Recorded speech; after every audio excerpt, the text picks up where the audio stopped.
Hello everyone, welcome or welcome back to our YouTube channel. In today's video, we will be discussing essentials of a valid contract. ये part 1 है video का. For part 2, make sure to tune in. Before we begin the video for today, it would mean a lot to us if you could consider subscribing to our channel. Let's begin.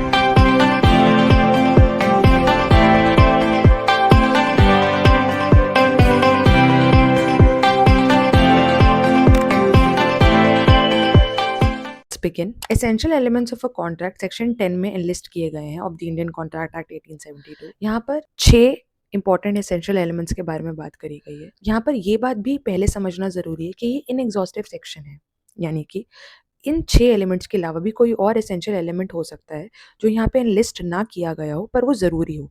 For example, intention to create a legal relationship, यानी कि एक mental element poses करना एक legal relationship को create करने के लिए. ये बैल्फोर वर्सेस बैल्फोर में एनलिस्ट किया गया है, जिसको हम next part of the video में डिस्कस करेंगे. पर अभी के लिए in this video we shall be discussing what is an agreement, which parties are competent to contract, what is lawful consideration, what is a lawful object. हर promise या set of promises, यानी कि एक से ज़्यादा promise जो consideration बन जाए दोनों के लिए, वो agreement होते हैं. अब यहाँ पर हम important definitions के अगर बारे में बात करें, मैंने इससे पहले एक definitions के ऊपर एक वीडियो बनाया था, मैं उसे आई बटन में लिंक कर दूंगी और डिस्क्रिप्शन बॉक्स में भी डाल दूंगी. Make sure to watch it.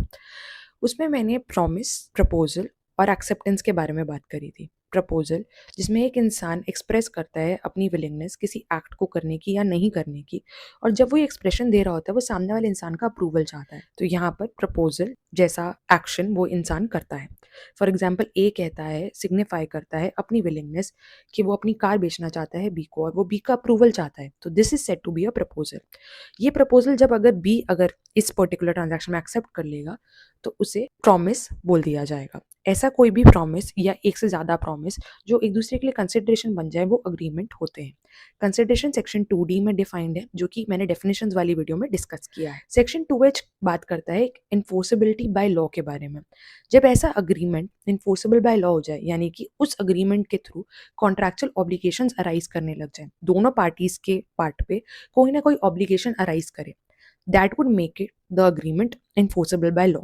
यानी कि यहाँ पर एक पार्टी के ऊपर ऑब्लिगेशन है ए के ऊपर कि उसे अपनी कार सेल करनी है, और बी के ऊपर ऑब्लिगेशन है कि उसे अमाउंट पे करना है for the car.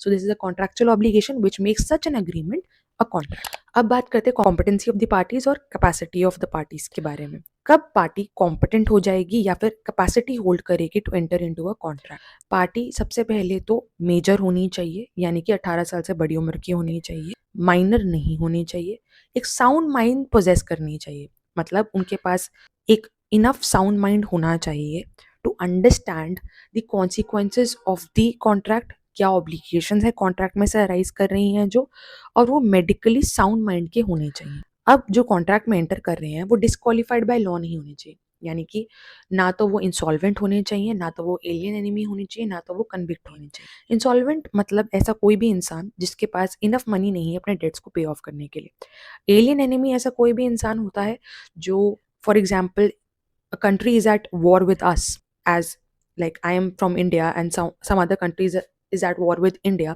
so I cannot enter into a contract with that person belonging to that country which is at war with India. So that person is alien enemy, and thus there is lack of competency or capacity to enter into a contract. Convict के बारे में बात करें, ऐसा कोई भी इंसान जिनका गिल्ट प्रूव हो गया है वो कॉम्पिटेंट नहीं है to enter into a contract. अब बात करते हैं कंसिडरेशन की. मैंने डेफिनेशंस वाली वीडियो में डिस्कस किया है कि कंसिडरेशन क्या होती है.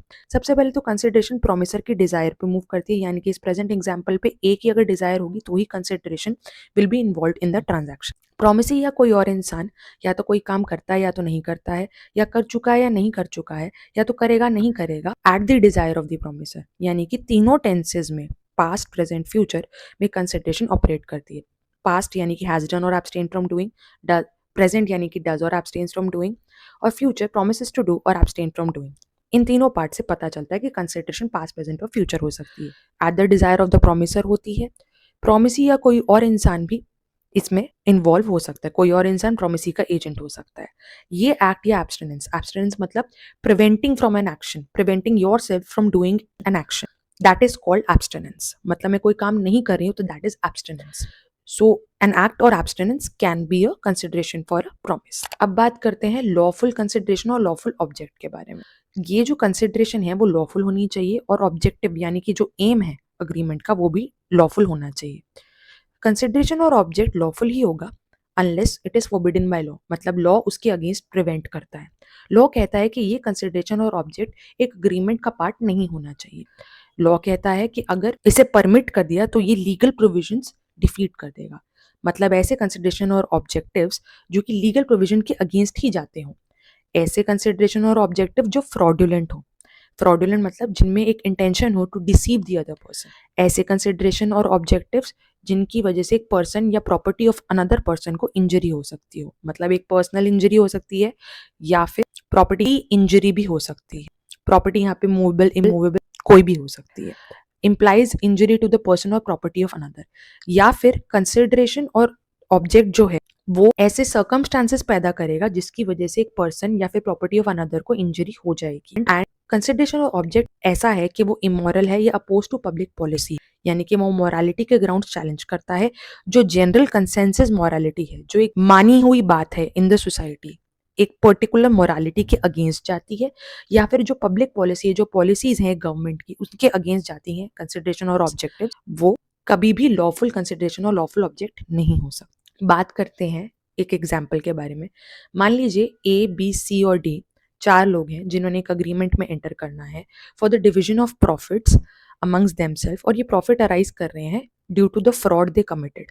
तो यहाँ पे जो ऑब्जेक्ट है वो अनलॉफुल है क्योंकि वो एक फ्रॉड है, और अगर अब कोई अग्रीमेंट बनता है with respect to division of profits तो वो भी अनलॉफुल ही होगा because the objective is unlawful. अगर मैं लॉफुल कंसिडरेशन की बात करूं, ए और बी 2 लोग हैं, ए कार सेल कर देते हैं बी को, बी उसके अगेंस्ट 2 लाख रुपीज पे कर देते हैं, तो these are lawful consideration. There is mutual benefit arising out of this transaction. So with this we have completed the first part of the video. I hope you understood the basics of a contract and what leads an agreement to a contract. बाकी के essentials हम next part of the video में discuss करेंगे. Please make sure to tune in for that. Please make sure to subscribe to our channel if you understood the concept and would like to view other videos put up by our channel. Thank you so much.